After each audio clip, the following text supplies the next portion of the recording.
Deputy CM Pawan Kalyan కు ఎవరు ఈ సమస్య చెప్పుకున్నా అది ఖచ్చితంగా పరిష్కరిస్తారని తెలుసుకుని నా సమస్యను విన్నవించుకుంటున్నా. నేను భర్తను కోల్పోయి ఉన్న పరిస్థితుల్లో నా ఆస్తులను అనుభవిస్తున్న మా మరిది వాళ్ళ పిల్లల నుండి నాకు ప్రాణహాని ఉంది. నన్ను రక్షించండి మహాప్రభువు. నేను ద్వారపూడిలో నివసిస్తూ ఉండేదాన్ని అని పంతంగి సత్యనారాయణ నా భర్త చనిపోయిన నన్ను నా ఇంటి నుండి నా భర్త తమ్ముడు గెంటేసి చంపేస్తామని బెదిరిస్తున్నారని, తన ఆస్తులను తన ప్రమేయం లేకుండా అనుభవిస్తున్నారని, నాకు కనీసం అనారోగ్య పరిస్థితుల్లో మందులు కొనుక్కునే పరిస్థితి కూడా లేదని బాధని వ్యక్తపరిచారు. నేను ఇదివరకే విజయవాడ నందుగల టీడీపీ కార్యాలయం నందు మరియు జనసేన కార్యాలయం నందు తన వినతి పత్రం అందించడం జరిగిందని, కానీ తన సమస్యను ఎవరు కనీసం ఏంటి అని కూడా అడగలేదని, ఇంకా నాకు ఆఫీస్ కంటే తిరిగే ఓపిక లేదని, కనీసం తన వైద్యానికి కావలసిన మందులు కూడా కొనుక్కోలేని పరిస్థితిలో ఉన్నారని అన్నారు.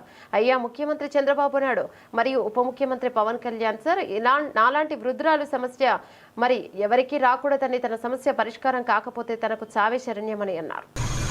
మా అధికారులు బెదిరింతేనండి భర్త చచ్చిపోయాక మా అధికారులు చంపేస్తానని బెదిరించి గోండాలను అప్పచెప్తే ఇక్కడికి మా అమ్మగారు ఊరు వచ్చేసానండి నరసింహపురం. పంతంగి బోసు అలియాస్ పుల్లయ్య అండి, పంతంగి ఉమామహేశ్వరరావు అండి, ఓ మధ్యగారి కొడుకు కార్తీక్, నా లలితా సుందరండి. నా భర్త చచ్చిపోయాకండి ఉన్ననాలే బెదిరించలేదు. ఆస్తిపాస్తుల కోసమండి తింటాకి నన్ను వెళ్ళిపోమన్నారండి. చంపించేస్తాను నీ కొడుకుని నిన్ను అంటే వచ్చేసానండి. వచ్చేసాక వాళ్ళు అమ్మేసుకుంటాక రెడీ అవుతున్నారండి కోర్టులో వేసుకుని. బతకడానికి ఆస్కారం లేదండి బాబు. పవన్ కళ్యాణ్ గారు, చంద్రబాబు నాయుడు గారు నాకు న్యాయం చేయండి బాబు. నాకు బతకటానికి ఆస్కారం లేదండి. నా కొడుకు కూడా చూస్తా మానేసాడండి నన్ను. నేను మందులు పాలైపోయానండి. మందులు లేకుండా బతకలేకపోతున్నానండి. నాకు న్యాయం చేయండి బాబు. నా ఆస్తిపాతులన్నీ నాకు ఇప్పిస్తారని, నాకు న్యాయం చేస్తారని నేను మీకు మొరపెట్టుకుంటున్నానండి బాబు.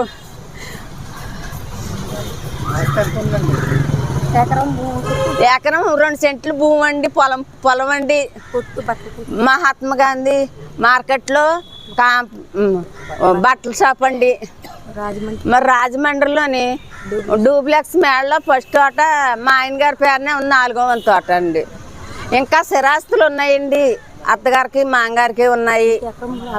నా ఎకరం భూమి పుట్టింటోళ్ళు ఇస్తేండి మా సినిమాది గారు కొట్లో పెట్టారండి. మా ఆయన గారు ఉండగాని ఆ మళ్ళీ సంవత్సరంలో చచ్చిపోయారండి.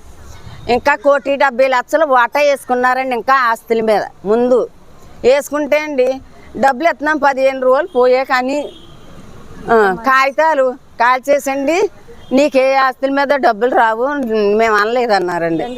అంతే అండి, బెంగెట్టుకుని సంవత్సరానికి చచ్చిపోయానండి. ఎన్ని దిక్కుల్ని తిప్పానండి బాబు. చంద్రబాబు నాయుడు గారు మీరు తీరుతారో, పవన్ కళ్యాణ్ గారు తీరుతారో తీర్చాలండి. నాకు ఏమీ లేకుండా రోడ్డు పాయింట్లో ఉన్నానండి నేను. 4 చుట్లు 5 చుట్లో పోలీస్ కంప్లైంట్ నేను ఇస్తుంటే వాళ్ళు వస్తున్నారండి. మేము కోర్టులో తెలుసుకుంటాం. మా అన్నయ్యకి పెళ్ళవలేదు, మా అన్నయ్యకి కొడుకు లేడు అంటున్నారండి. ఉన్నామండి, చంపించేస్తానంటే వచ్చేసానండి. నా కొడుకు చిన్నోడేనండి. ఇవాళ నా కొడుకు కూడా అడ్డతిక్కలుగా చెప్పి నన్ను చూడనిత్తలేదండి ఇవాళ. అదండి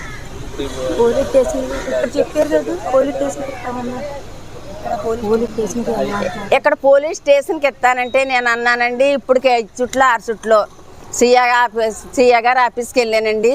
5 చుట్లు ఏమో పోలీస్ స్టేషన్కి వచ్చారండి. వాళ్ళు 2 చుట్లు మేమేమి తేల్చలేమమ్మా, సిఐ కోర్టులో తేల్చుకోమంటున్నారండి బాబు. చేస్తానంటున్నారండి, నాకు న్యాయం చేస్తారని మీ దాకా మొరపెట్టుకుంటున్నానండి బాబు. నాకు న్యాయం చేయండి. నాకు మాట్లాడి ఓపిక కూడా లేదండి బాబు. చంద్రబాబు నాయుడు గారు, పవన్ కళ్యాణ్ గారు నాకు న్యాయం చేయండి బాబు. చంద్రబాబు నాయుడు గారు, పవన్ కళ్యాణ్ గారు మీకు నేను విజయవాడ 4 చుట్లు వచ్చాను. మీ కాగితాలు అప్పచెప్పాను. ఇంక నాకు తిరిగి ఓపిక లేదు. నాకు న్యాయం చేస్తారని మీకు అందరికీ మీ మీడియా వాళ్ళకి నేను మొరపెట్టుకుంటున్నాను బాబు. నా మాట ఆలకించండి బాబు. 10 రూపాయలు డబ్బులు లేవండి నాకు. వేసుకున్నాం మందు లేదండి, ఉంటాకి ఇల్లు లేదండి, తింటాకి తినలేదండి. నేను అలా అయిపోయానండి. నేను రోడ్డు పాయింట్లో కూకొని ఉన్నానండి. అలా నాకు బాగా నీరసం అండి, గుండె జబ్బు అండి, నాకు బ్లడ్ షుగర్ అండి, బీపీ అండి, ఇంత మందులు కట్టుందండి. మందులు లేక ఇవాళ మంచాన్ని పడిపోయానండి. నాకు మాట్లాడి ఓపిక కూడా లేదండి. ఒక్కసారి నా దయించి నాకు న్యాయం చేస్తారని నేను మీడియా వరకు నేను మరపెట్టుకుంటున్నానండి బాబు. నాకు ఇప్పించండి.